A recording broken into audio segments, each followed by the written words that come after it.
Сайн байцгаана уу? Эрхэм та бүхэнд энэ өдрийн мэндийг хүргэе. Монголын барилгын үндэсний ассоциацаас цуурлаар хүргэж байгаа Дулаан байшин тухтай амьдрал контентын энэ удаагийн дугаар та бүхэнд хүрч байна. Энэ удаагийн дугаараар та бүхэнд дулааны камераар хэмжилт хийхийн ач холбогдол ямар үзүүлэлтүүдийг дулааны камераар үзэж болдгийг харуулах болно. Сургаалт даатгалыг шүтээсийн дэрэгдэх барилгын эрчим хүч хяналтын төвийн захирал Мөнх Баяр удирдах явууллаа. Та бүхэн Мөнх Баяр агшийн зааварчилгааг дагаад гэр байшингаа хэрхэн яаж дулаалах вэ гэдэг талаар зөвлөмжийг аваарай. Европын холбооны Свич Аси хэлбэрийн хүрээнд дулаан шийдэл төсөл хэрэгждэг. Хэдэн байгууллагууд хамтран хэрэгжүүлдэг энэ төсөл байгаа. Тэгэхээр энэ төслийн хүрээнд бид нар дулаалгын зөвлөхийн сургалт гэдэг ийм нэг үе шатгаар зохион байгуулдаг. За энэний нэг хэсэг нь бол үндсэндээ барилгын дулаан алдагдлын үнэлгээ өгөх ийм сургалт байдаг. Яг зөвхөн дулааны камер ашиглаж ямар үнэлгээ, ямар хэмжилтүүд хийж болох гэдэг талаас. Гэхдээ дулааны камер бол энэ дулаан алдагдлын үнэлгээний нэг хэсэг байдаг. Энэ үл өөрөө энэ цогц хэмжил. Тэгэхээр яг өнөөдрийн нөхцөлд бид энэ дээр 3 төрлийн хэмжилтүүдийг хийж байна. Нэг талаасаа дулааны камераар барилгын гадна дотор талаас дулаан алдагдлын үнэлгээ өгөх. Тэгээд дулаалгын камерыг илүүтэй гадаргуугийн чиг тус температурыг илүү тодорхойлоход төлхөө ашигладаг. Тэгээд тэрнтэйгээ холбоотойгоор уншдаг. Зөвхөн дулааны зураг нэг авах нэгөөр тэрийг тайлж унших гэдэг бас нэлийн дуршлага биднийг шаарддаг ийм ажил байдаг. За хоёрдугаар ер нь зүгээр барилга дээр үнэлгээ хийхэд бол бид нар наазах нь гадна дотор агарын температур гэдэг нэг хэмжээнд тодорхойлох хэрэгтэй байдаг. Тэгээд тэр нэг ялангуяа дотор агарын температурын гадна дотор температурын зөрөө тэргээр харьцангуй чиглэл гэдгээр бас нэлээд олон зүйлийг тайлж уншиж болдог нэг ийм онцлогтой. За гуравдугаарт нь бид нар гадаргуун температурыг хэмжих ийм үнэлгээ хийж байгаа. Гадаргуун температурыг хэмжсээр бид нар тухайн барилгын дулаалга ер нь хэр төвшөнд байна вэ гэдгийг тоон утгаар илэрхийлэх юм хийдэг. Тэгэхээр эдгээр нь бүгд бас жижигхэн ийм Excel төлөвтэй тэрэн дээр ажиллах боломжтой тодорхой програмууд ч бас нэг дулааны зураг уншихад ашигладаг байж агаар сэлгэлт цамталтай холбоотой асуудлууд байдаг. Тэгээд тэн дээр ч гэсэн ерөөхдөө тэр цамталтын шалтгааныг тодорхойлох юм үндсэн саяын тэр 3 хэмжлэлтэн дээр тулгуурлаад дулаан алдагдлаасаа гадна тиймэрхүү цамталт идэх гэсэн энэ асуудлыг бас тодорхойлох ийм нэг юм багц үнэлгээ хийх сургалт одоогоор явуулж байна. Дулааны камер дээр бол дандаа энэ гадаргуугийн температур хардаг. Дотор талаасаа бараа харагдаж байгаа хэсэг бол дулаан илүү алдаж байгаа хэсэг гэсэн үг. Гадна талаасаа илүү хурц ягаан байгаа өнгөнүүд дулаан их алдаж байгаа гэсэн үг. Тэгэхээр дотор гадар бол арай өөр харагдана гэсэн үг. Барилгын өөрийнх нь технологи онцлогтой юмнууд байдаг. Тэрэн дээр хараад шууд алдаа өгчих гэдэг. Энэс энэгээр хамаг дулаан чи алдаад дэжтэй ч гэдэг юм уу. Хамгийн түгээвэл зүйл нөгөө суурийн зураг авангуудаа за та нар хар энэ суурьараас амар дулаан алдаж байгаа үстэй гэж хараад идэг. Тэгтэл суур яадаг вэ гэхээр бетон суурч нөгөө нэг газрынхаа хөрснөөс бас халж идэг. Өөрөөр хэлбэл хөрсчин доош ороод дулаахан шүү дээ. Тэгээд тэрнээс харж яадаг учраас суур ерөнхийдөө нэг дулаан алдагталтай харагддаг. Тэгэхээр тэрийг ингээд суурчин дулаан алдаад байна шүү дээ. За яг энэ барилга дээр нэг тэр голын хэсгээр нэг жоох дулаан алдаад байгааг харж болно.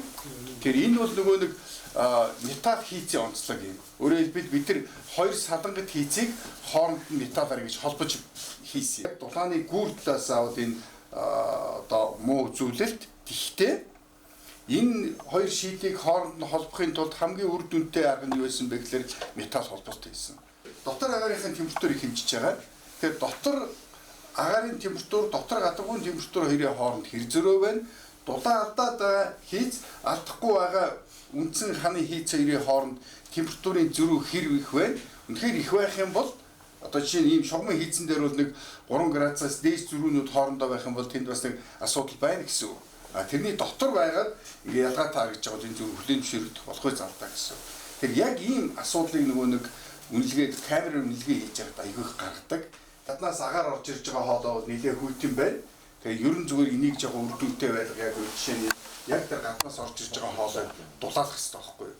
Хаадаг бол юу вэ? За хоёр хийцийн хоорондор зарим нэг газар ус нэг сийгэлдэхгүй бас л нөгөө нэг металл хийцтэй холбоотой асуудлууд гарч ирж байгаа шиг байна. Ингээд зүгээр дулааны камераар хэлэхдээ 1 градусын зөрөөтэй ингээд хэд хэдэн утга хилчиж байгаа. Энэ зөв нэг камерын чин харж байгаа, тусч байгаа үндсөг энэ гэрлийн гэр бол Тэгээ энэ материалын шид чанар тэргээд нөгөө камерын чинь тэр ойлтын коэффициент гэдэг юмыг бас өөр тодорхойлсноор болоод ингээд шууд утга авч хэлэхэд жоо асуудал гараад идэг. Тэгэхээр энэ утгаараа бид энэ термопар гэдэг баг чиг өгдөг.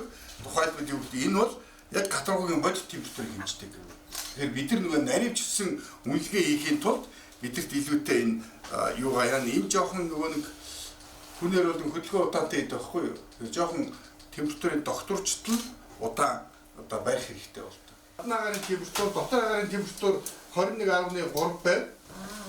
Гадны агарын температур хасах 21.8 байна. За дотор агарын чиглэг 10% дээр байна. Энэ ерөнхийдөө 10%-аас доош хэмжигдгүй. Гэхдээ нэг 10 гэж үзсэн байна. Асуудалгүй болно. Тэгээд яг зарим нөгөө балкаар өрөө тоосгоор өнгөрцөн кейсүүд байна. Тэр хооронд бол нэг жоохон бэлц хүмүүс хийсэн байдаг. За тэр чигтээ нэг тийм дулаад тэр тооцох хэмжээнд бол хийдгүү дээ.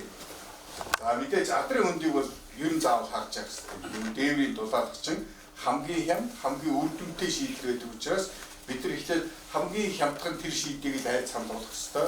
Тэр адрын хөндийг очиод бол харахад амархан байдаг. Тэгэхээр тэрийг заавал үзчих хэрэгтэй, нүдээр үзэх хэрэгтэй гэсэн. Тэгэхээр ямар хөө вэ гэхээр за яг тэр нэг хаалганы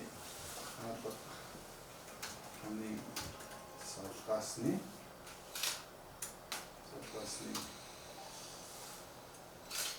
сүмтэй гэсгээр Excel tool дээр за дотор агарын температур хийдэг юу яг вэ? Ерөнхийдөө ингэ нэг чек хийх хэрэгтэй юм. Нэгдүгээр үүрээр нарахаас өмнө хийсний үгүй юу? Нэг асуудал те. Температурын сенсор нь 15 минутаас дээш байсан үгүй юу? Дотор гадуур температурыг 5-аас 100 цэгт цөөнгүй цэгт хийгээд дунджийг нь авсан уу?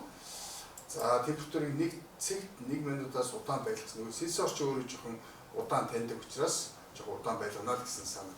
Энэ сургалтыг зөвхөн өвлийн өдөр хийдэг. Тэгэхээр энэ жилийнх маань ерөнхийдөө ингээд яг энэ сургалтаар дуусч байна л да.